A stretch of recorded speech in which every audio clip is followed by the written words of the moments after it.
Part 3. The Fall of Dusk.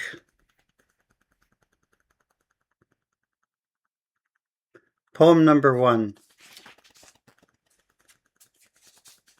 The way that can be spoken of is not the constant way.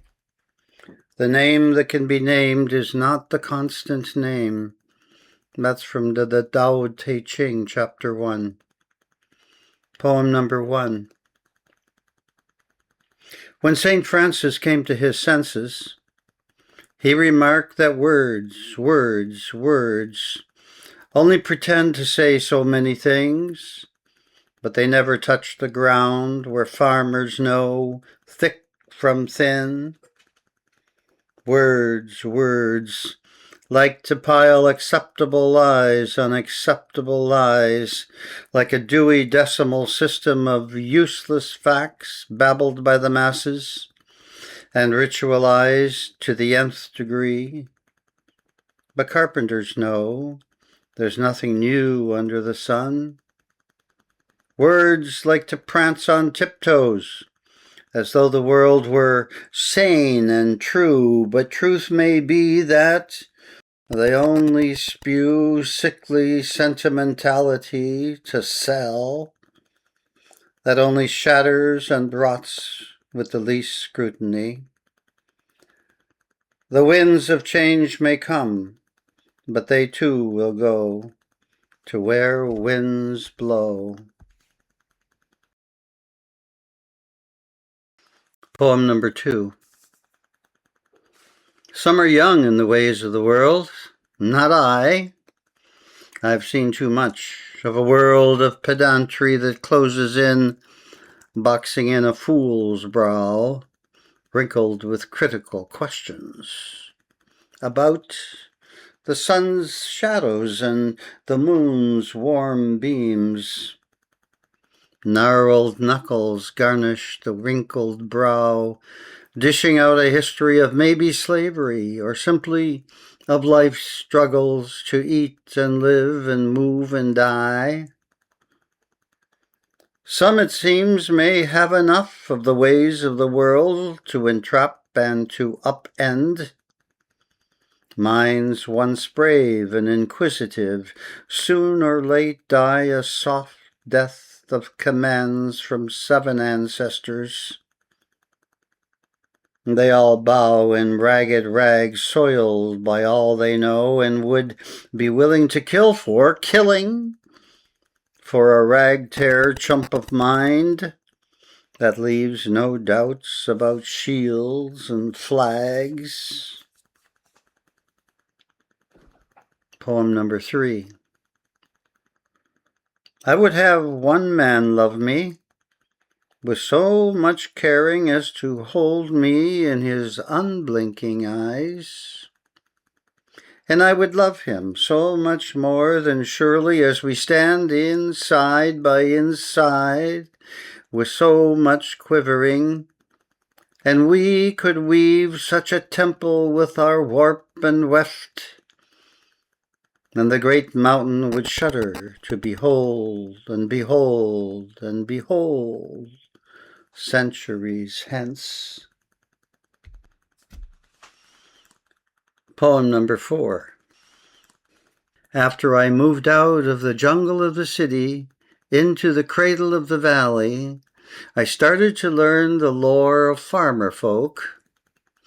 Now for me, the academics of horses and tractors opened a new lexicon, and if any country sonnet were expounded, I heard it said, well, the rain's not came when all the seeds sits in wait. Yes, sir, she's some cold these days, so we sits next to the warm wood fire. Now that woebegone Adeline, with 7 mouths to feed, she lives on the dole. And so the lore of country folk I learned day by day and night by night, through new moons and full, through storms and sunny days. I'm still a bit of a sore thumb hereabouts, but country folk is good as gold. Poem number 5. Setting South. Barely October, and already the sun sets so much further south, out of range of my kitchen table's view. This final chime of season's bell startles caravans of birds to now obey as geese announce doom's end. All of nature now no longer reluctant to imagine snow falling all around some corner as yet not really found. The sun never pretends or fools around.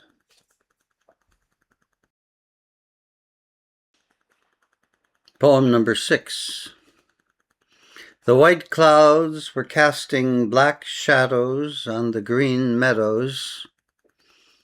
The shadows floated away, heading down river with the flow of their companions, the rapid white and the still black water. The river respected the banks the world had carefully designed. They stayed inside for now. Change may arise as new images cast new shadows, most often not respecting lines drawn in the sand, like a flood that makes a lake where the river flowed. Things always change as nature renews her time after a deep rest. Poem number 7. Sitting by the Bay. Sitting still, I can let my mind wander about, as green waves repeat their gentle battering of one another, and wispy clouds travel an infinity of blue. I see a gentle hint of humanity beyond the boulders that line the shore as waves lap at the high dock. On this quiet summer day, a couple of lovers kiss over and over again, like the green waves that repeat and repeat. In all this love-making on the shore, the last kiss slides darkly away into some past space as new kisses arise on the horizon in this undulatory symphony. The couple walks away. He smiles as their hands tie gently and solidly, and they float on the never-dying waves on the bay. Poem number 8. Decides decision to conquer waves that only float in nothingness. Now, waves don't care for imprints of some sea legacy. Surely don't care to sign on any dotted line, or set its type in some cyberstasis like a pacifier pixel proud on some printed page of lies upon lies. Poem number 9. The book I'm reading likes to sit on the kitchen table, gets pushed about, and does not get read.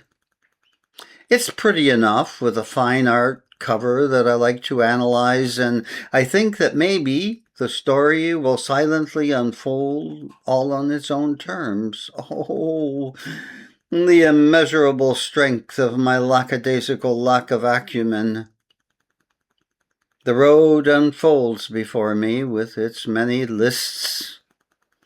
For now, I think I will just turn face down.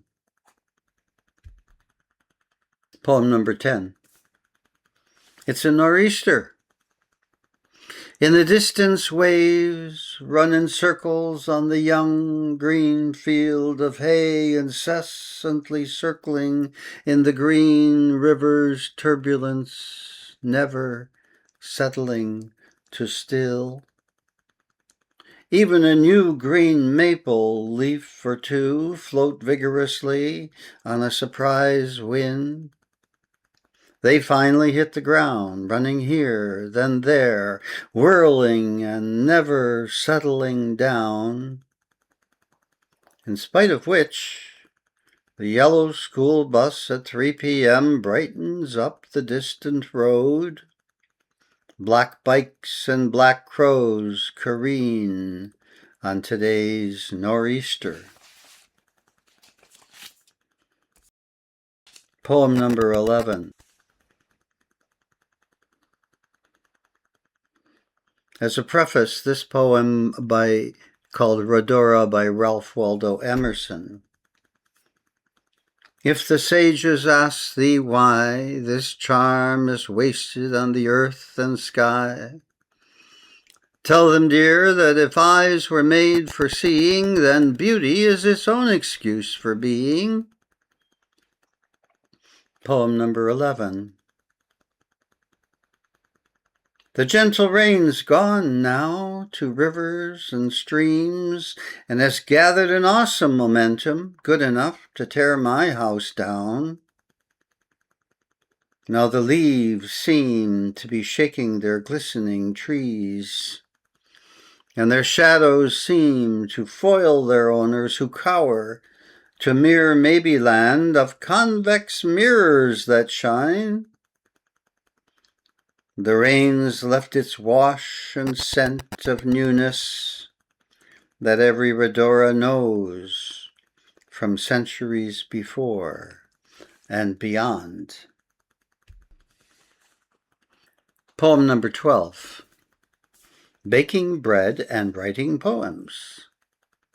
Both rise in spring like sweet, warm dreams, capturing life bits in just the right measure. Both now grow and rest as the dough gets stretched and folded until the baker-poet decides it's time for the final proof. Just right enough for fire's final test. Crust blushes with golden bits by crumb. Poem number 13. A few gerunds for the road, waitings for the sun to rise from a black night of midnight, of cold and dark, not self-assured, not spittings of stupidities. Waitings for the sun to set, and for the awesome moon's risings in life simple and fine. Waitings for the breath to ease from pantings and runnings wild. Waitings for buds to explode into beauty. Waitings for truth to rise, findings as followings and shinings. Poem number 14. I have a certain way with poems as words pass through my brain, words that want to break free from some over-stylized, rigid syntax. Seeds encased in last year's history and experience are now hard and fast like dead bark.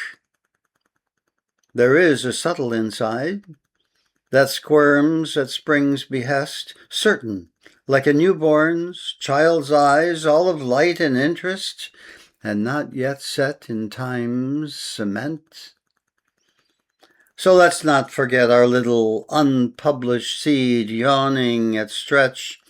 Now some seeds break free from yesteryear, so fragile and can be trampled underfoot by an unusual sun, or worse, by a frost unannounced.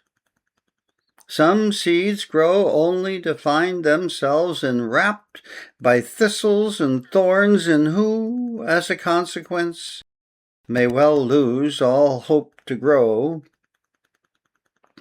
One or two may succeed to adulthood, to flower and to procreate, but even then, only one may achieve the impossible dream of flight to heavenly realms.